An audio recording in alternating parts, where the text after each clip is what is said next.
His famous text is Upadesha Saram.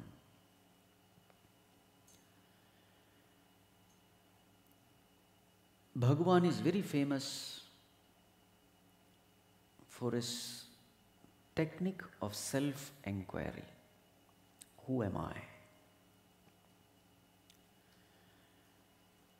The unique feature of Bhagavan's instructions, the teaching which is given in Upadesha Sara, is Bhagavan was never a man of scriptures. He was more of a man of sadhana, spiritual practices. So therefore, in Bhagavan's writing, you will not find too much of scriptural information. Most of these verses are, what can I do to attain that supreme state?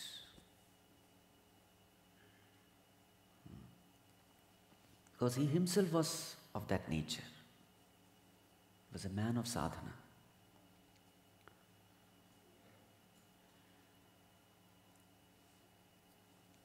Upadesha Sara means essence. Upadesha means what? Upadesha means advice. But here, Upadesha means spiritual instructions. The essence of the spiritual instructions containing in all scriptures. That is Upadesha Sara. It contains 30 verses, and within this 30 verse, Bhagavan beautifully touches upon various topics. So this text is a very important text for all spiritual seekers. There is a very interesting story how Bhagavan composed this text. So there was this great poet, Muruganar.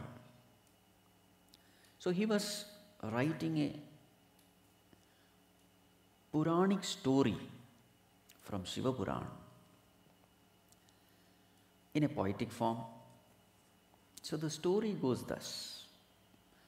So there was this Daruka Vana, Daruka forest. So many ascetics were performing so many rituals there.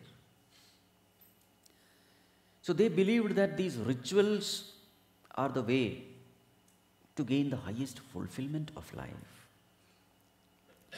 They had gained so many spiritual powers, siddhis, supernatural powers. And they felt that gaining more and more power is the way to gain more and more happiness.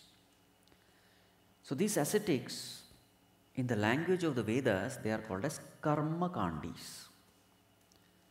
Too much into rituals, completely ignoring the knowledge aspect of the Vedas. So then these ascetics were performing these rituals. So Bhagavan, Lord Shiva, felt compassionate upon these misguided ritualists. So therefore he thought of correcting them, guiding them into the spiritual path. So then what happened? So as they were performing these rituals, Bhagavan Vishnu appears as Mohini, the most beautiful form. And then all these rishis were attracted towards this beautiful form. They just started following her into the forest. So all of them were taken into the forest, and suddenly this Mohini form disappeared. And these ritualists, they understood that they have been fooled. All of them came running back. They went to their huts, kutiyas, and something else had simultaneously happened there. Lord Shiva took a beautiful, handsome form of a young bhikshuka, He went there to these huts where the wives of these ascetics were staying.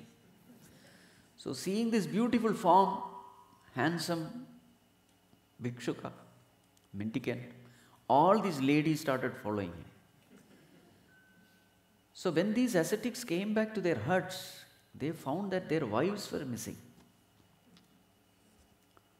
So then all of them went to the forest, and they understood that somebody is playing trick upon them. And with their power, they could know what had happened. The CCTV was inbuilt in there,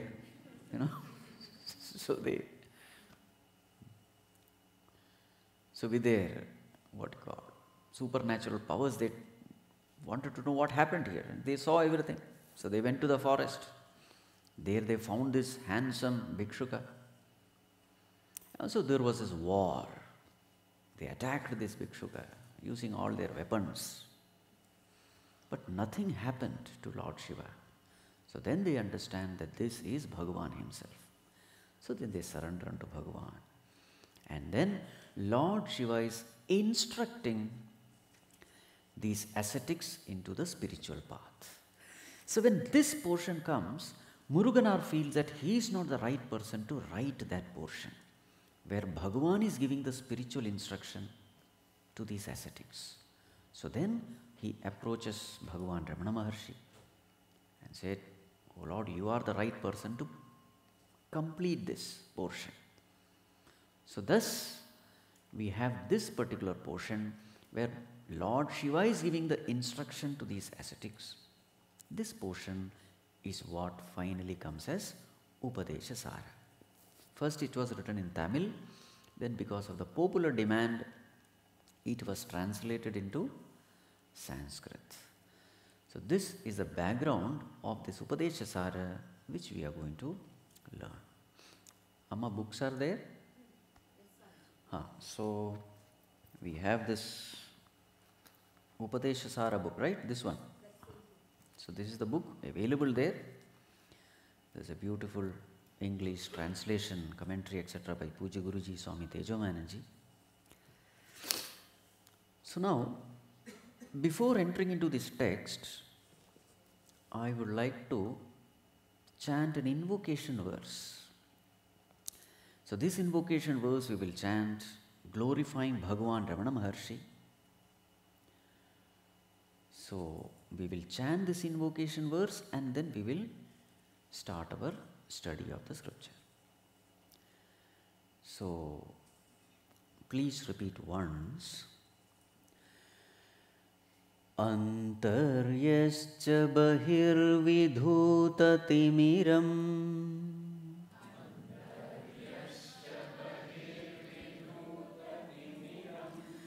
Jyotirmayam Shashvatam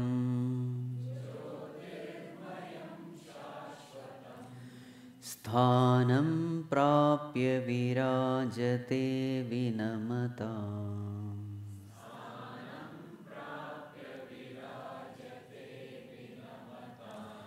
Ajnanamunmulayan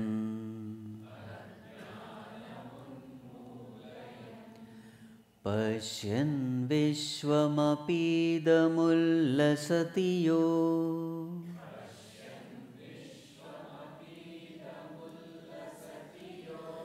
Vishwasya Pare Paraha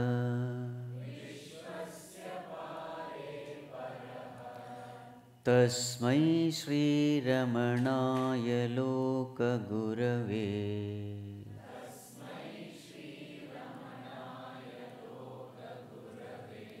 Shokasya Hantre Namaha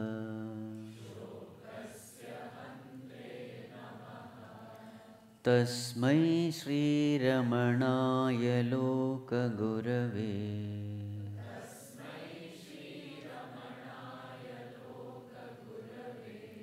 Shokasya Hantre Namaha. Let us chant together. Antaryascha bahirvidhutatimiram ज्योतिर्मयं शाश्वतं स्थानं प्राप्य विराजते विनमताम् अज्ञानमुन्मूलयन् पश्यन् विश्वमपीदमुल्लसति यो विश्वस्य पारे परः तस्मै श्रीरमणाय लोकगुरवे शोकस्य हन्त्रे नमः तस्मै श्रीरमणाय लोकगुरवे शोकस्य हन्त्रे नमः. Yes. Tasmai, to him. Sri Ramanaya, don't take it away, it is needed.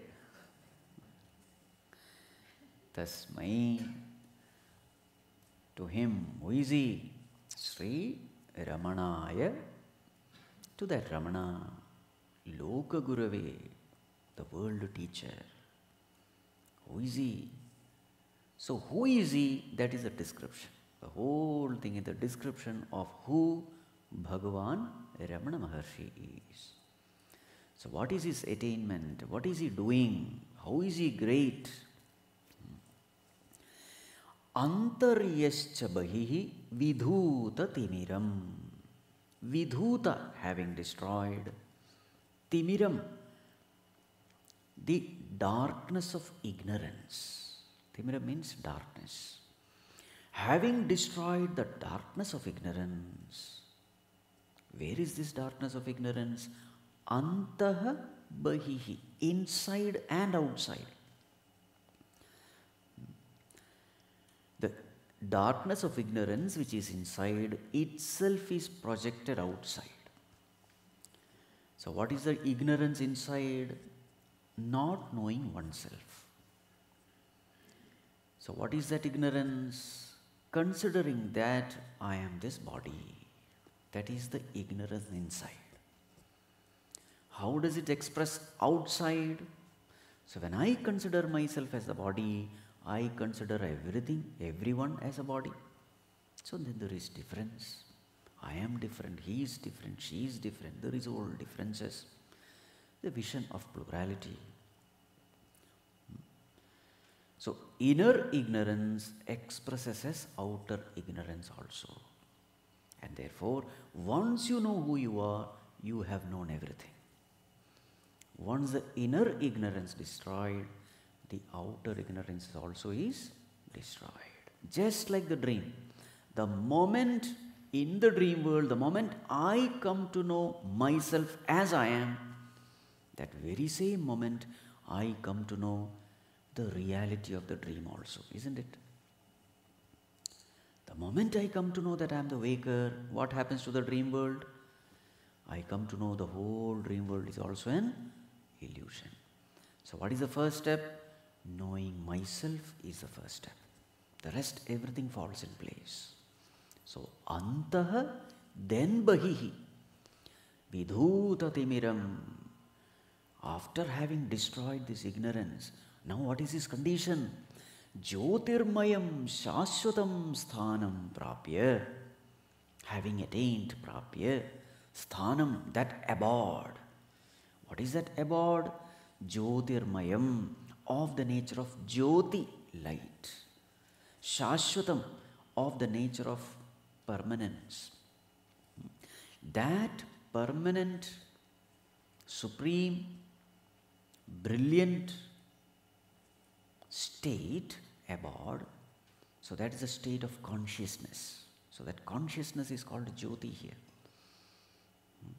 So after having known himself as that supreme light of consciousness, thus becoming free from all darkness of ignorance, within and without, inside and outside.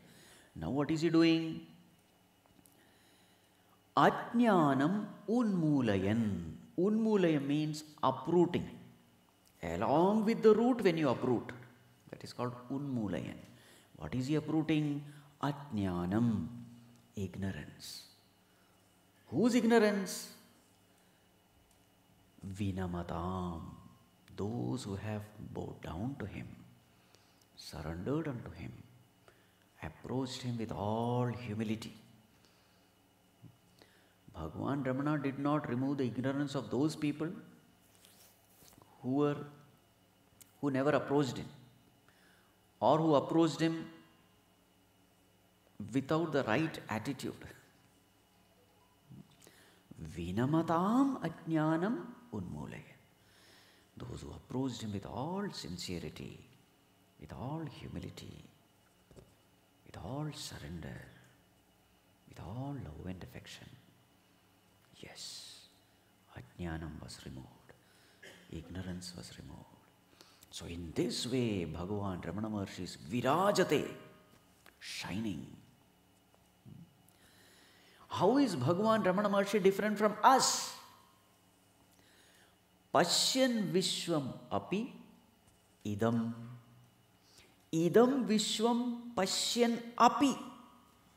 In spite of living in this world, seeing this world just like you and me, what kind of world is this?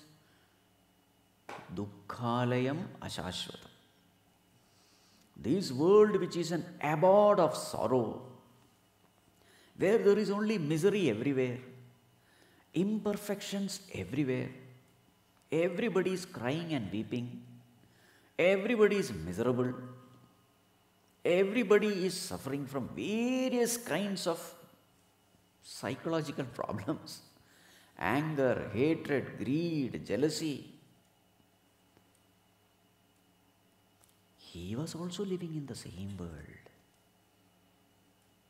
just like any one of us. But what made him different? Ullasati. Here is a man who is enjoying this world, untouched by the sorrows of this world, imperfections of this world. Idam Vishwam Pashyan api yaha ullasati. How is it that he is able to remain untouched by the imperfections and miseries of this world? That is because Vishwasya pare paraha. He has gone beyond this world. Remaining in this world, he has gone beyond. He has transcended this world. And therefore, he has gone beyond all sorrows. And therefore, because he has gone beyond all sorrows, and therefore, he is the right person to take us out from all sorrows. This itself is the qualification of Bhagavan Ramana Maharshi. Who is qualified to teach me that knowledge which takes me beyond all sorrows? Only a person who has gone beyond all sorrows. The one who is miserable, what guidance can he give regarding happiness? How can blind lead the blind? Isn't it?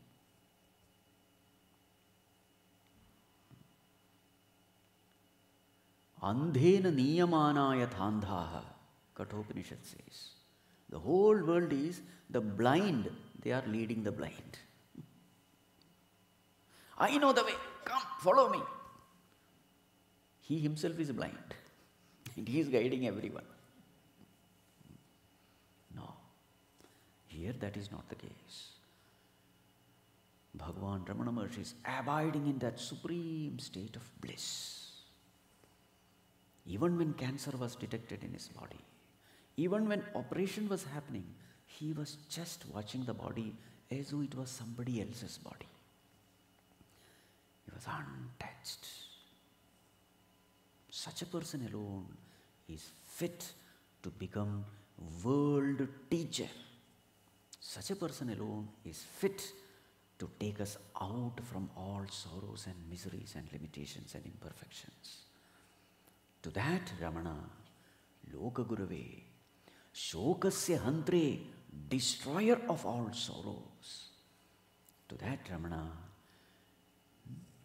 our prostrations. This is the meaning. So this verse we will chant before we start the study. So once again we will chant together. Antaryascha bahirvidhutatimiram jyotirmayam shashvatam sthanam prapya virajate vinamatam ajnanamunmulayan Pashyan vishvamapidamullasatiyo Vishvasya pare paraha Tasmai Shri Ramanaya Loka Gurave Shokasya Hantre Namaha Tasmai Shri Ramanaya Loka Gurave Shokasya Hantre Namaha. Yes. As a perfect teacher, in Upadeshasara, the first verse itself is dedicated, indicating where are we wrong. Just like a perfect doctor. What is the first thing a doctor has to do? Diagnosis. The first step is not giving medicine. The first step is understanding what this patient is suffering from. Analyze the disease. Where is the pain? What is the problem? And once you have understood the problem, then you give the medicine. So in the same way, now in Upadeshasara, Upadeshasara starts by indicating to us where we go wrong in life. So now, let us chant verse number 1 and 2. Repeat once. Karturajñaya prapyate phalam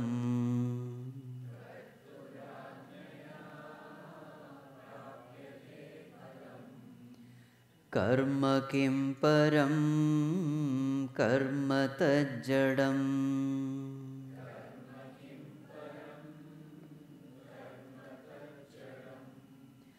Kriti mahaudadhau patana karanam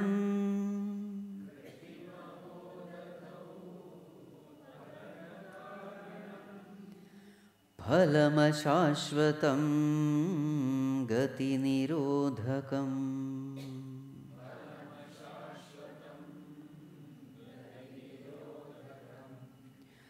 Karturajñaya prapyate phalam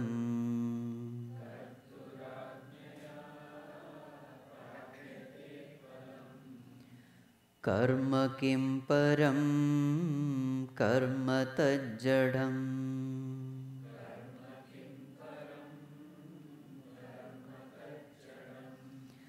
Kriti mahaudadhau patana karanam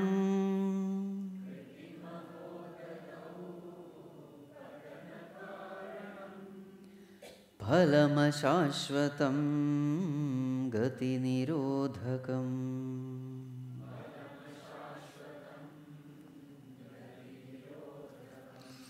Yes. Karma kim param.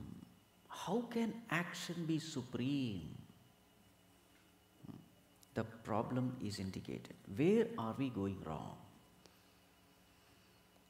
How can action be supreme?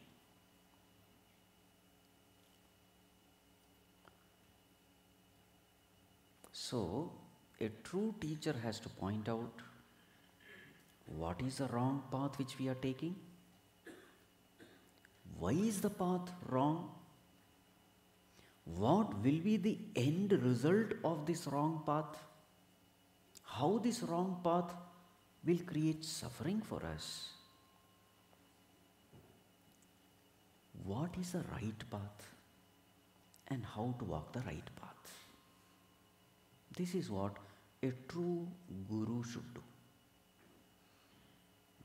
So the first step is pointing us where are we going wrong.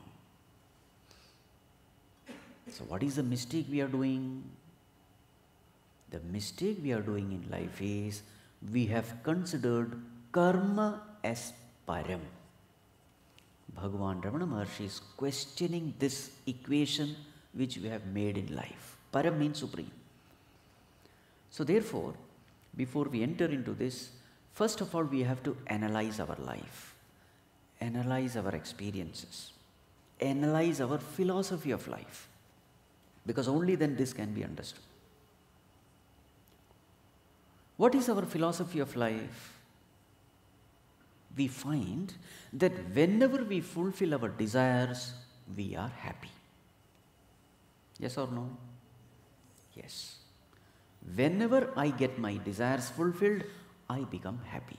Therefore, my equation of happiness is desire fulfillment equal to happiness. Right. And I also find in this world that when I work hard, I am able to fulfill my desires. Hard work is the price which I have to pay to fulfill my desires. And when I fulfill the desires, I am happy. So, what is the equation? Work hard, be happy. Yes or no? Yes. So, therefore, what should be the supreme importance in our life? Hard work. So, therefore, what is our equation? Karma equal to param. Yes or no? Yes. And that is why in the society we will find lot of people, workaholic, day and night they are working hard.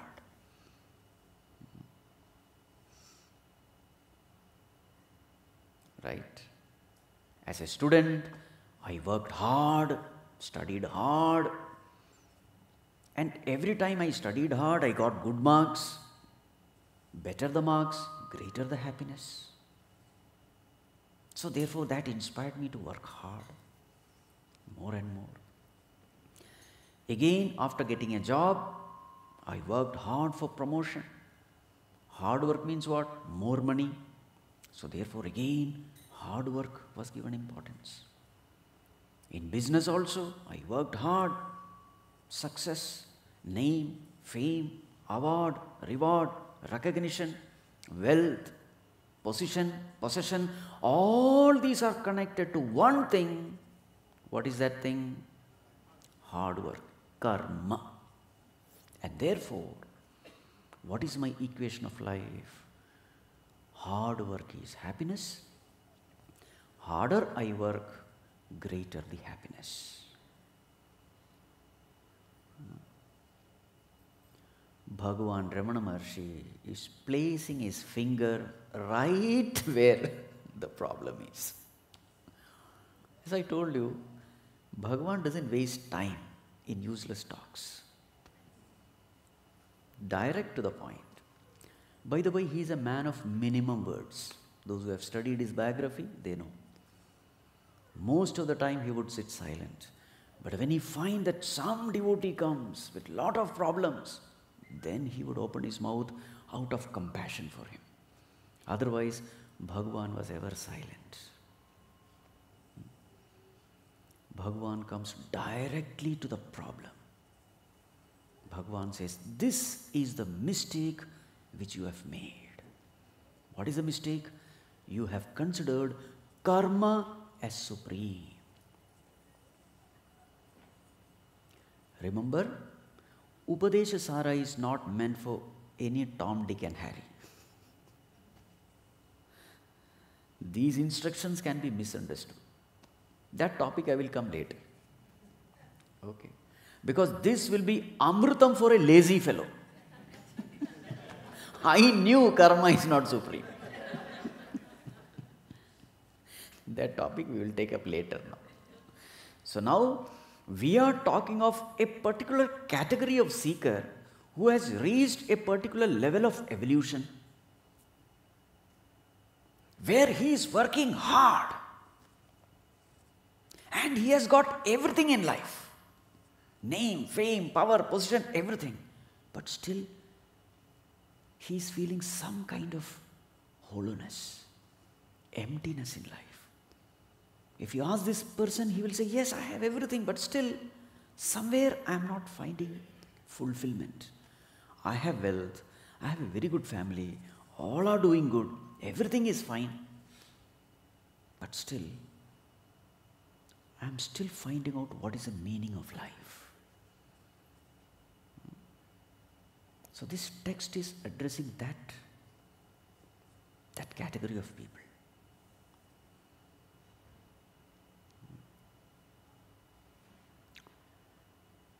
So, here Bhagavan is saying, karma kim param, how can action be supreme?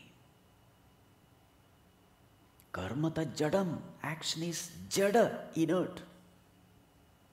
But Bhagavan, what is wrong with this path? The path of hard work, saying that hard work gives fulfillment, happiness. What is wrong? Kriti maha udadhau. That person falls into maha udadhi. Udadhi means water. Maha udadhi means huge water. What is that huge water? Ocean. Kriti means karma. He falls into an ocean of karma, ocean of action. That's how this world is. And this becomes patana karanam, cause of his fall. He falls into an ocean of action, doing this and that, and doing so many things, thinking that that will give fulfillment to his life. And this ocean of action itself becomes patana karanam, the cause of his downfall. Phalam ashashvatam. The world is designed in such a way that everything you get from this world as a result of action, that phalam is ashashvatam. Ashashvatam means impermanent. And thus, gati nirodhakam. He is stuck in this path of evolution. So now, we have to understand what is said here. So the first verse itself is criticism of action. Criticism of worldly action. This has to be properly understood. In Bhagavad Gita, the same concept is put as karma bandhana. Yajñarthat karmanonyatra lokoyam karma bandhanah tadartham karma kaunteya mukta sangas samachara. The same concept is being told here. Lokoyam karma bandhanah. This world is bound by action. Karma bandhana. So first of all, we have to understand what is this bondage due to action. This action is a double-edged weapon. If you don't understand action properly and perform action in this world, it can bind us. It can cause our downfall. It can prevent us from progress, from evolution. The whole of Karma Yoga, 3rd chapter, addresses this particular issue. How to perform actions intelligently in such a way that we progress in life. So that topic is taken up here. So why is it that action is criticized? So therefore we have to understand how this action binds us. So how do we define bondage? How do we define bondage? How do we say, when do we say that a person is bound? Let us say a person is tied to the pole. So physical bondage, let us analyze. So a person is bound to a pole with a rope. So then we say this person is in bondage. So bondage means what? A state of helplessness, a state of lack of freedom, a state of misery. That is called as bondage. Now we have to understand how my actions can lead me to bondage. Here, we are not talking of some physical bondage, we are talking of psychological bondage. Physical bondage is very easy to understand, but psychological bondage is something which is very difficult to even detect. So we have to understand that psychological bondage due to action.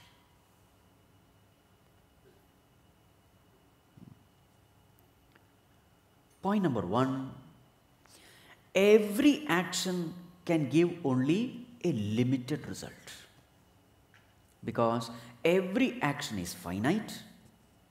Any finite action can give only finite results. And that which gives finite results can give only finite happiness. Yes or no? Yes. We are all searching for happiness in this life. More and more happiness, more and more intense happiness. Anything which gives greater happiness, we choose it. So the analysis is about happiness. Now, all our actions are finite actions because these actions are performed in a finite time, within a finite space, with finite abilities, with finite instruments. Naturally, therefore, such finite actions can give only finite results. And that which gives finite result can give only finite happiness. Yes or no? Yes. So, naturally, when the result gets over, happiness is also over. So, what is the natural thing which we do? Again do the same thing. Yes or no? Karma, karma phala, sukha, again karma. Keep doing it again and again because the phala keeps dying.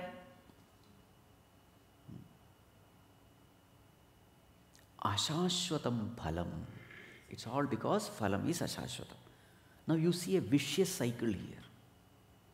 You are stuck up in this cycle. Because phalam is ashashvatam. And see, again and again you are performing the same thing. This is called as Kriti Maha Udadhi, ocean of action. Now, finite plus finite equal to? Will it be infinite? No. Finite plus finite is always finite. This is called as being stuck in this vicious cycle. What I want is infinite happiness, but what am I doing? I am doing everything which can give only finite happiness. I am stuck in a rat race. What is rat race?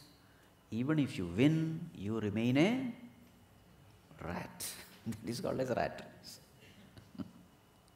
You see? Karma, karma phala, sukha.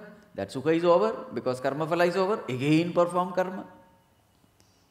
This is defect number 1. Defect number 2.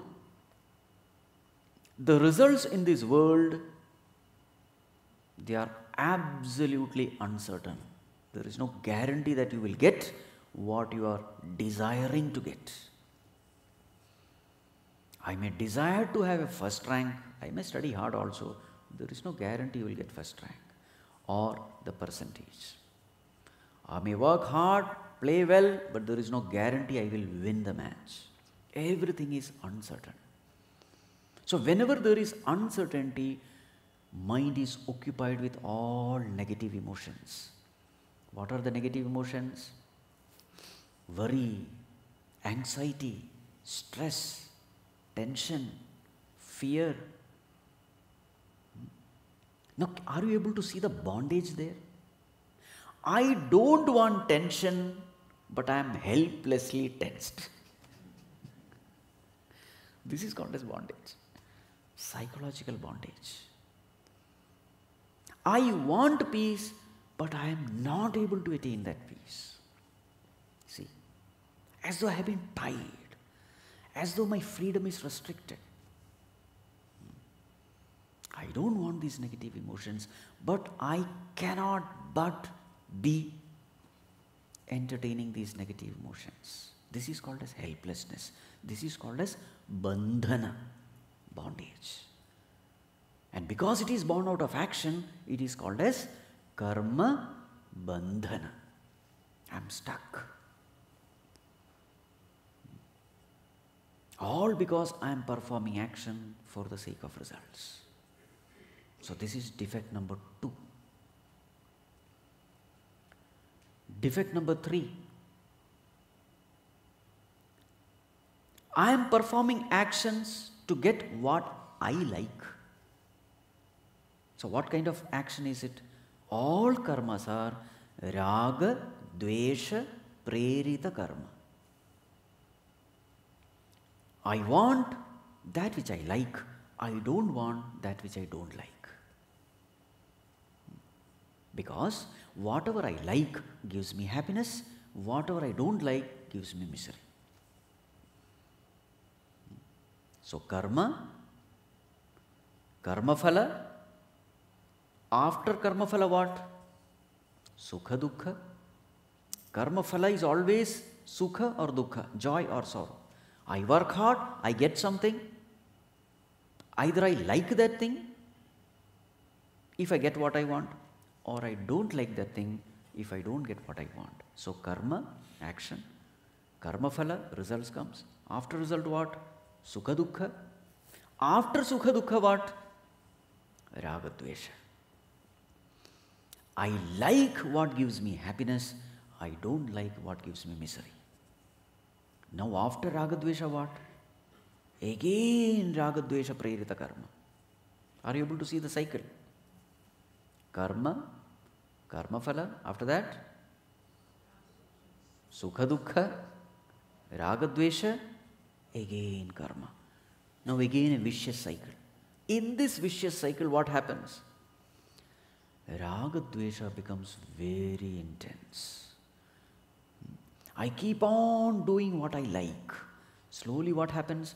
The likes and dislikes in me becomes very, very strong. I start smoking. First time smoking, I felt nice. Then I felt that I should do it again. Again you smoke, again you smoke. Slowly, slowly what happens? Addiction to smoking. This addiction, is it freedom or bondage? Bondage. Karma bandhana.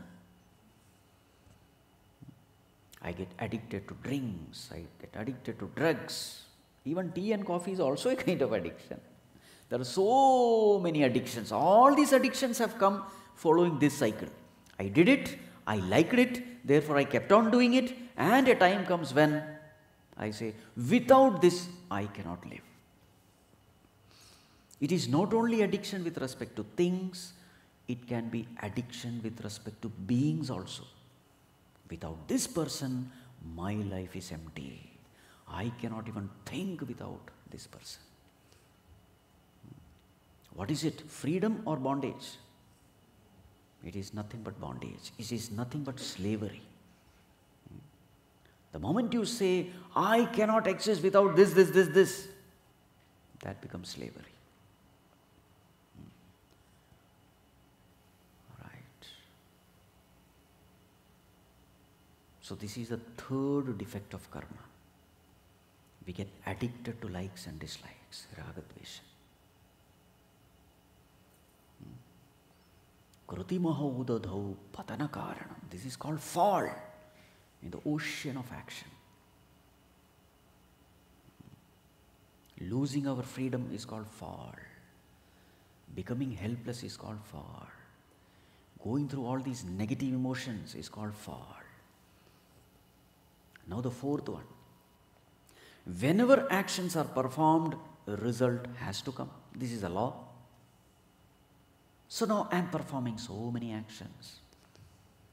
And after some time I die.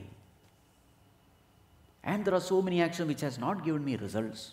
So then what happens? Punarapi jananam, punarapi maranam, punarapi janani jathare shayanam. Why are we born to this world? We are born to fulfill our unfulfilled desires. We are born to go through the fruits of our actions. This is another kind of bondage. I am bound to this world. I am bound to come back to this world. I am bound to take a physical form and go through certain experiences. This is called bondage. You see?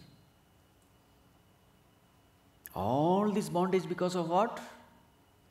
Superficial, unintelligent analysis of life, saying that fulfillment of desire equal to happiness, working hard equal to happiness. You see the consequence. The equation appeared to be very innocent, harmless, but the consequence is terrible. Karma kim param. How can action be supreme? This action, if you perform action unintelligently in life, it can give only misery, only sorrow, and that is what we are finding in this world. So first of all, we have to understand where we are going wrong.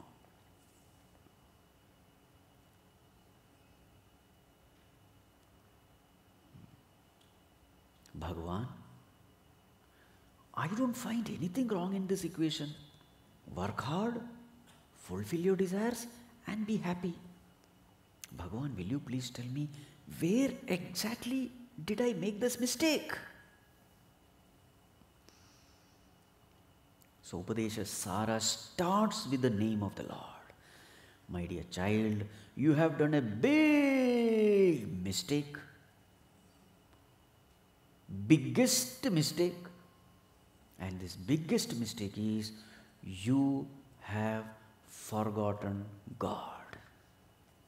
This is the mistake. And therefore, Upadesha Sara starts with the name of the Lord. Kartuhu ajnaya phalam prapyate. Kartu, of Karta, creator. So Karta is one name of the Lord. Karta, the creator. The greatest mistake we have done is we have forgotten that Lord, because of which I am alive, because of which I am able to perform action. By itself, action is jadam. This physical body has no life. It is insentient, it is jadam, it is inert. Such an inert combination of 5 elements, how can action be born out of that combination of inert elements? So it is that Lord who has given us life. It is that Lord who has given us the ability to perform action.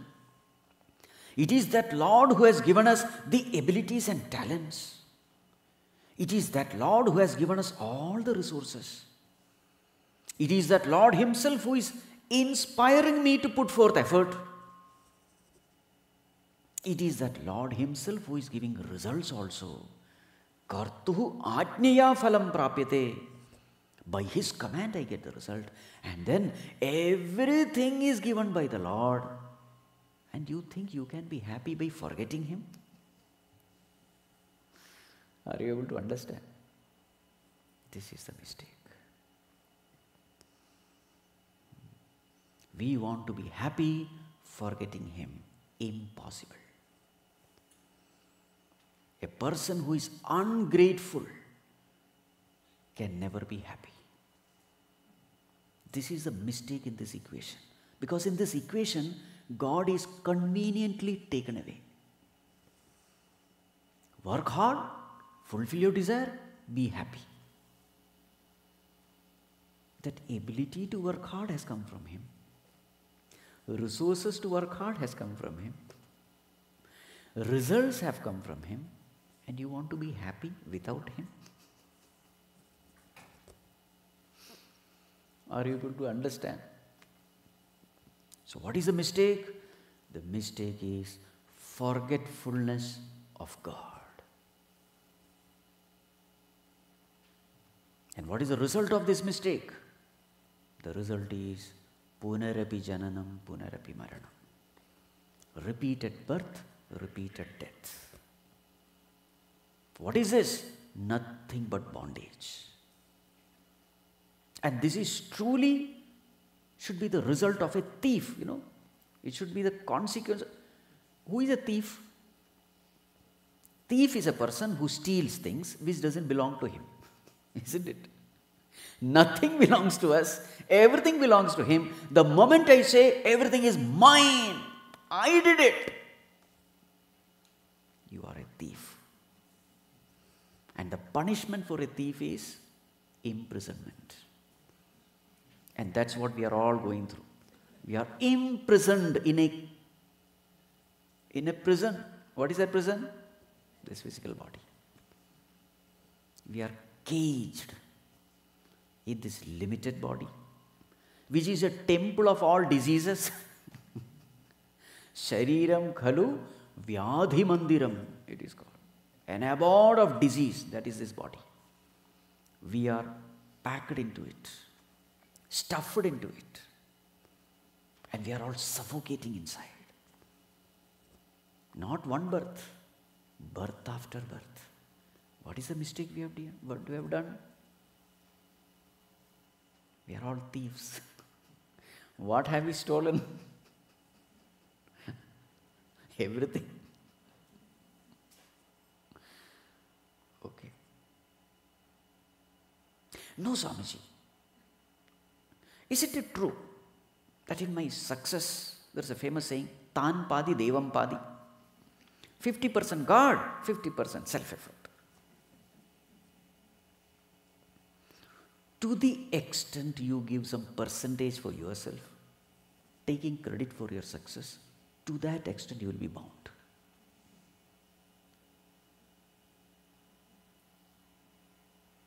What?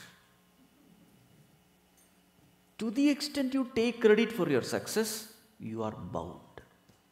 Percentage you decide.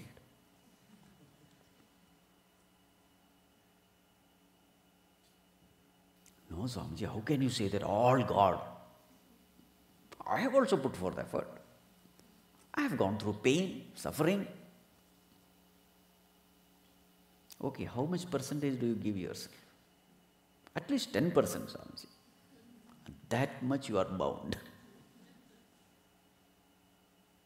What is the reality then? The reality is 0%. Are you convinced that everything, all the credit should go to God and not at all to me? Congrats, you will be liberated. In fact, you are liberated. Even if you give 1% to your credit, you are bound.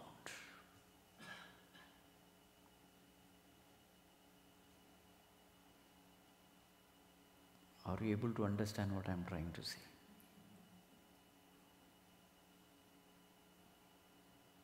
If you say that, no, Swamiji, at least 1%, my question to you will be, tell me what is your contribution for your success? Your contribution. The desire, Swamiji. If I don't have a desire, I won't put any efforts. Desire is an expression of imperfection.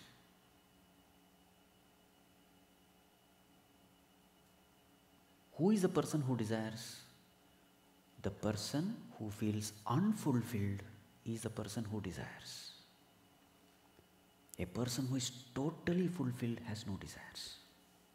So yes, you can take credit for your imperfection. You can take credit for your ego. Yes, accept it. Because it cannot belong to God. Imperfection cannot belong to God. Imperfection belongs to me only. But you can't take credit for your imperfection.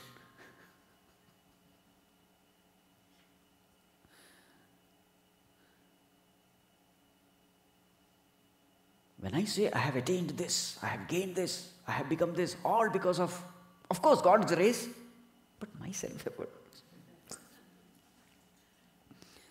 Analyze life properly, you will find, God, I don't even deserve 1% of credit. All credit should go to you alone. This is called as moksha, because that is a fact. Are you mature enough to understand this fact? To the extent you will resist from within, to that extent you are bound. To that extent you are away from the light of knowledge. To that extent you are ruled by the ego.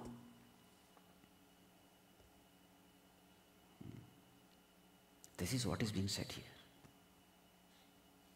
Everything in my life, when I start analyzing, I come to know, God, you alone did everything. I was an instrument, that's fine, but you did everything.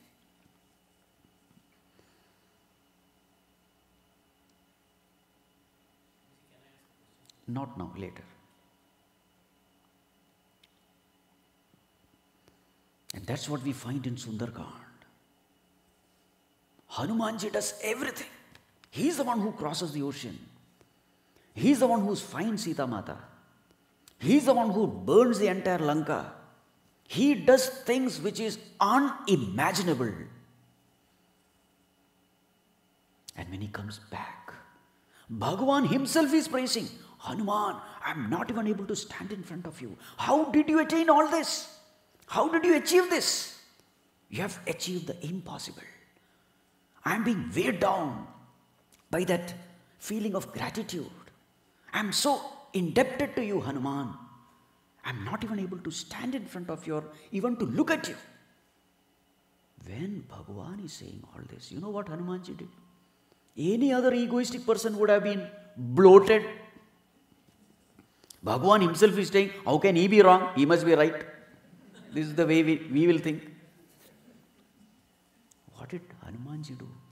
He just falls at the feet of Bhagavan and says, Bhagavan, trahi. Save me. This is the greatest test. Ravana is nothing for me. But this test is too severe. Bhagavan himself glorified. He falls at the feet of Bhagavan and said, Bhagavan, I am just a monkey, knowing only one thing, jumping from one branch to another. If at all these things have happened, it is only because of your grace. Every stage I could see your guidance. You were empowering me in every stage. There were so many situations where I was stuck. I did not know what to do. But you empowered me. Wherever knowledge was needed, you gave that. Wherever strength was needed, you gave that. Wherever inspiration was needed, you gave that. Every stage, Bhagavan, I could see you holding my hand and guiding me like a mother guiding the child. In what way, Bhagavan, I can take credit? So whatever has happened, your glory. And then Bhagavan lifts him, hugs him, makes him sit next to him. That is the experience of Aham Brahma Asmi. Our job as a seeker is to do this. Bhagavan, I am a nobody. This is our self-effort. To give the experience, no, Tat Tvamasi, this is His grace. So there is something called self-effort, there is something called grace. Our effort is, Bhagavan, I am a nobody. Whatever I have achieved, it is only because of you. This is our effort. And then comes grace of Bhagavan, with which He makes us realize the greatest truth, that we are not different from Him, we are always one with Him. The point is this. And the sadhana is also this. Living in this world, performing everything. There will be all these things coming, achievement, recognitions. But the tendency is always to take credit for all this. The tendency is always to revel in the egoistic joys. The tendency is always to boost the ego, blow to the ego. The scripture says it is poisonous. It may be sweet, but it is poison. It is a sweet poison. Because as you are enjoying the sweetness, on the other side, you are binding yourself to this world. You may bloat the ego. How much ever the ego may become big, can it become infinite? Never. Bigger the ego, more the difficulty in dropping the ego. So therefore, bigger the ego, more you are going away from God, away from infinity, away from supreme bliss. And what are we doing in our life? We are all busy trying to bloat the ego. Not only that we take credit for whatever we have done, we are too willing to take credit for whatever we have not even done.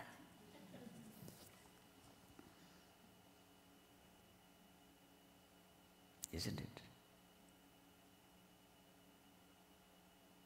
So a sincere seeker, a person who has understood this,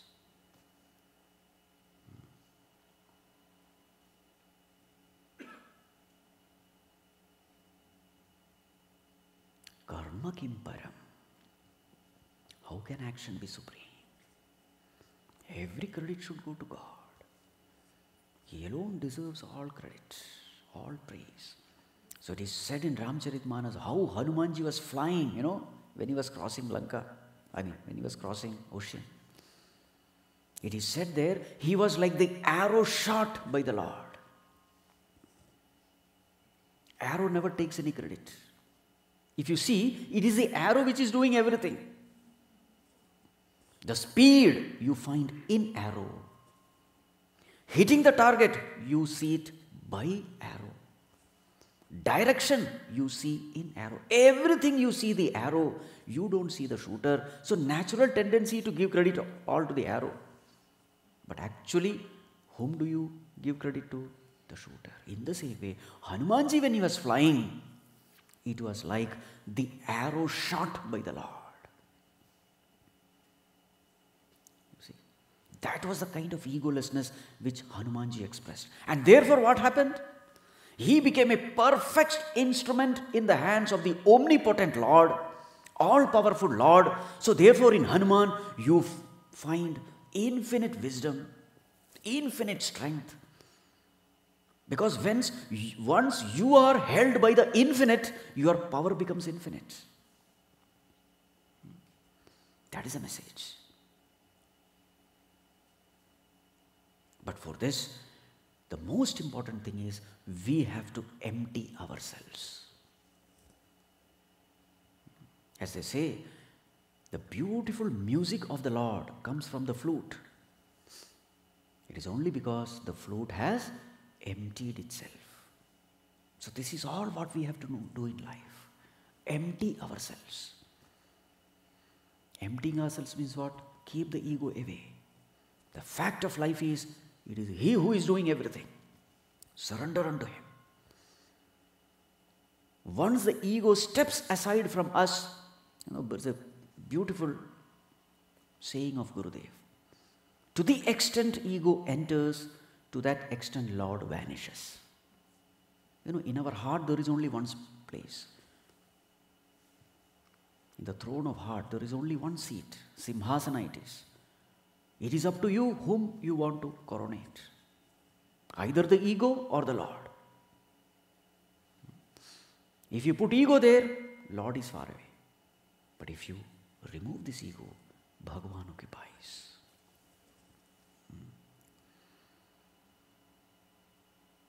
And once the Lord occupies your heart, everything becomes smooth in your life. Right inspiration comes to you. And whatever you are supposed to do in life, you will find that all resources automatically start coming to you. Whether it is knowledge, whether it is wealth, whether it is people, whether it is resources, it just comes. If the Lord has given you a responsibility, He will ensure that you are able to fulfill these responsibilities perfectly well. To empower you is His responsibility. to empty our heart is my responsibility.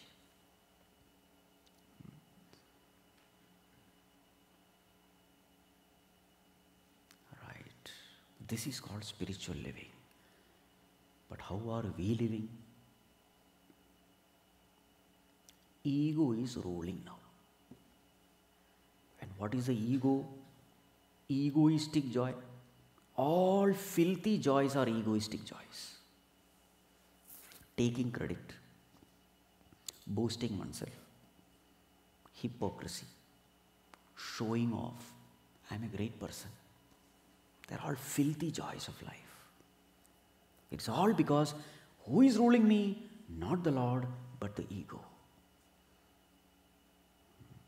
Puja Guruji used to beautifully say, in every big project, the first is brainstorming session. Brainstorming, everybody's thinking. And suppose the project is a failure, blamestorming session. Everybody's blaming the other. But suppose the project is a success, then it is claim storming session. Everybody is claiming. Because of me, everything happened. This is the life of ego.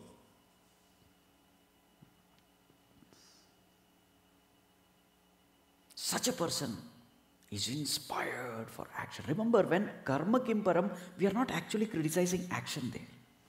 What are we criticizing? The sense of doership. I am the one who is doing.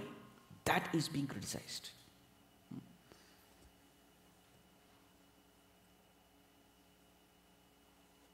Right. The great people also perform a lot of action, but their ego is not there. Even when they are performing action, they say, I am just an instrument. It is Bhagavan who is performing through me. Such a person is called a karma yogi. The other person who is performing action with a sense of doership, such a person is called a karmi. So karmi and a karma yogi, there's a huge difference.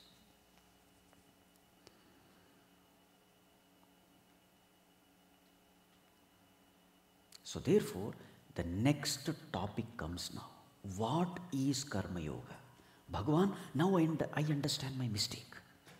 My mistake is I am taking credit for everything. And the right path is all credit should belong to Bhagavan. Bhagavan, will you please guide me how to live my life? How to fulfill my responsibilities in such a way that on one side I am able to fulfill my responsibilities, on the other side I am liberating myself towards freedom, towards moksha. Bhagavan, will you please guide me how to intelligently perform action, perform my duty? That is the next verse, which we will in detail see tomorrow.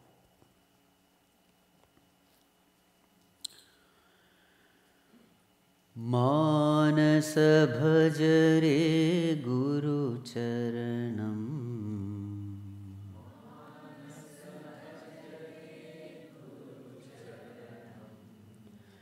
मानस भज रे गुरु चरणम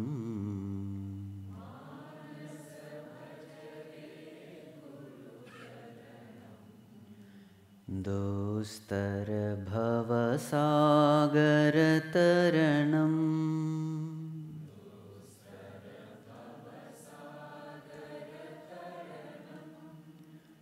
दोस्तर भव सागर तरणम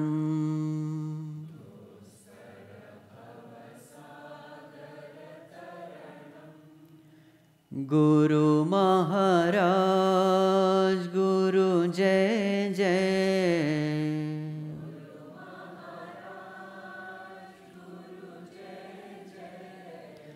गुरु महाराज गुरु जय जय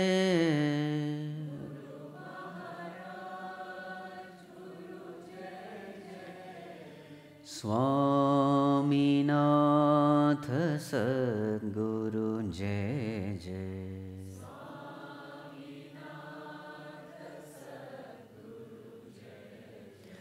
स्वामीनाथ सद्गुरु जय जय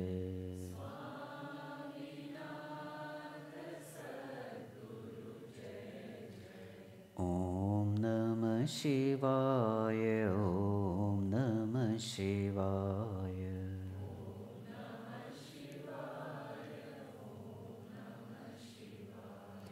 Om Namah Shivaya, Shivaya Namah Om.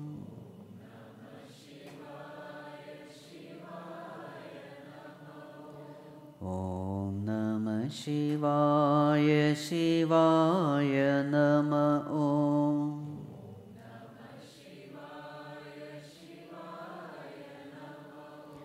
Arunachala Shiva, Arunachala Shiva.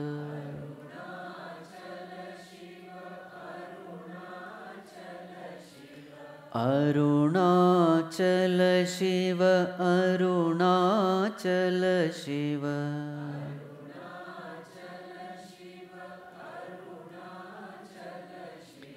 Arunachala Shiva, Aruna Shivo.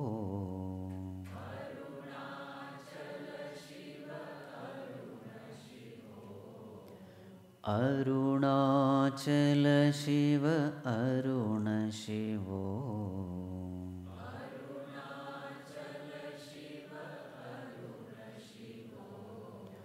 Om Namah Shivaya, Om Namah Shivaya.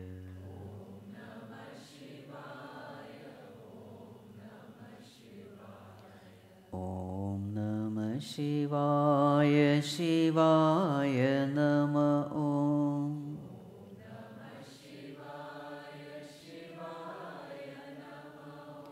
Om Namah Shivaya, Shivaya Namah Om.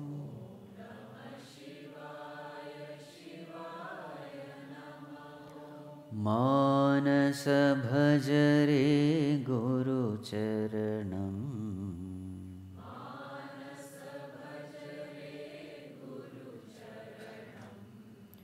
Dostara bhava sagar taranam.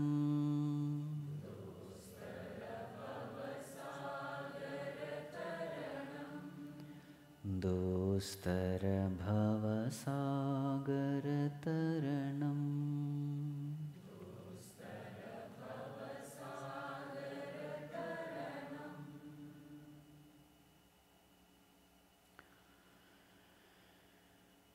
Om Sarve Bhavantu Sukhinah, Sarve Santu Niramayah, Sarve Bhadrani Pashyantu, Ma Kaschid Dukkha Bhag Bhavet, Asato Ma Sadgamaya, Tamaso Ma Jyotirgamaya, Mrityor Ma Amritam Gamaya. Om Purnamadav Purnamidam Purnat Purnamudachyate Purnasya Purnamadaya Purnamevavashishyate. Om Shanti Shanti Shanti. Harihi Om Shri Gurubhyo Namaha. Harihi Om.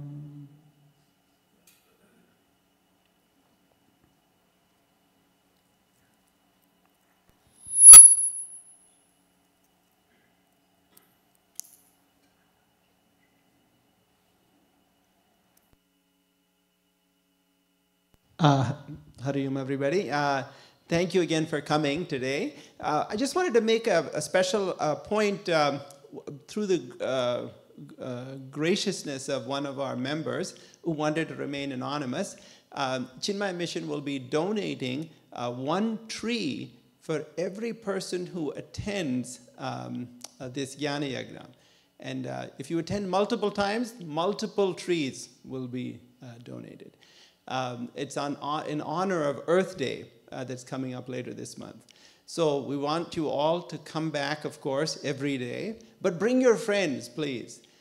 So remember, every person who comes, it'll lead to a new tree being planted. And we can choose, actually, when we give the donation, where the trees will be planted. We were thinking, actually, that to have it done in Bharat. in honor of this Jnana Yagna. So that's a very special event that will be going on, special program, thanks to the generosity of one of our members. Speaking of generosity,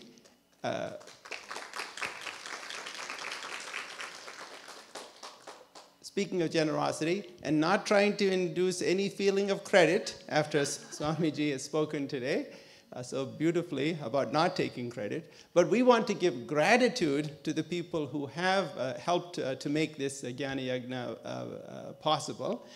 In particular, we want to thank the people who've donated to, can you bring up that? Oh, thank you. Who have given Annadanam sponsorship for the Jnana Yagna. And those people, we'll bring up the list just now. We have some Annadanam sponsors. And we also have some Aarti sponsors as well. Actually, today's Annadanam is also, dinner Bhiksha and Annadanam is also sponsored by the Balvihar lunch volunteers who are going to have Bhiksha with Swamiji after the discourse. So just wanted to express our gratitude to all the volunteers that make Balvihar lunch possible in all 3 centers actually. Hopefully a lot of them are here today to be with Swamiji. So. We want to thank them. And then 3 donors have very generously sponsored Annadanam for the entire event, Nilima, Geeta, and Jagdish ji. So thank you for that. And Savitri and Sarma have also graciously offered to sponsor Aarti for this evening.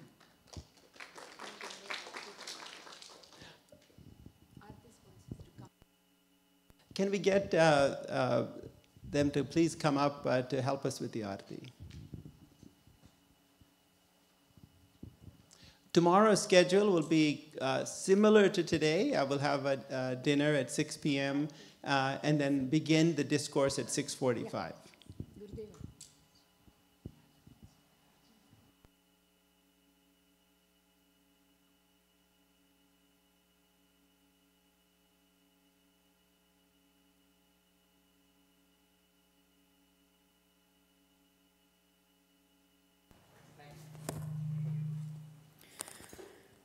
आरती श्री चिन्मय सद्गुरु की दिव्य रूप मूर्ति करुणा की आरती सद्गुरु की चरणों में उनके शांति समाये शरणागत की भ्रांति मिटाए पाप ताप संताप हरण आरती श्री चिन्मय सद्गुरु की आरती सद्गुरु की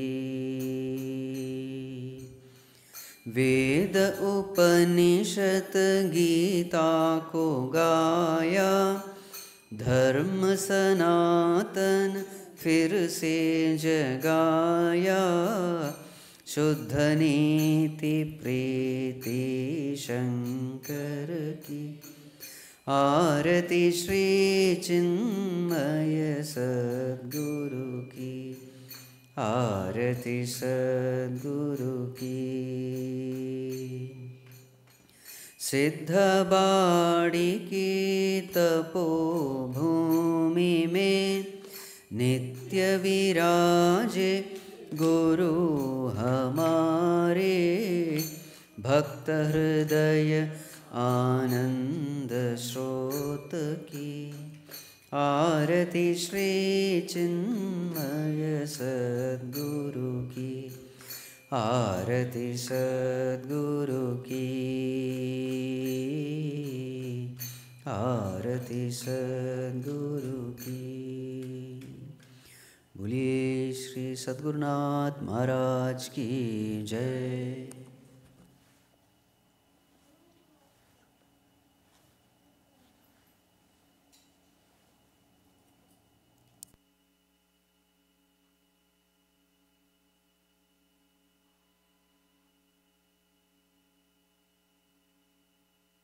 Well, by the way, books are available, and the charge for the books is Ella? I think it's $4. $4. You're welcome to take the books at the front desk there and either pay at the kiosk if you like, or you can put the cash in the little pot that's next to the books. So if you have a book, maybe Swami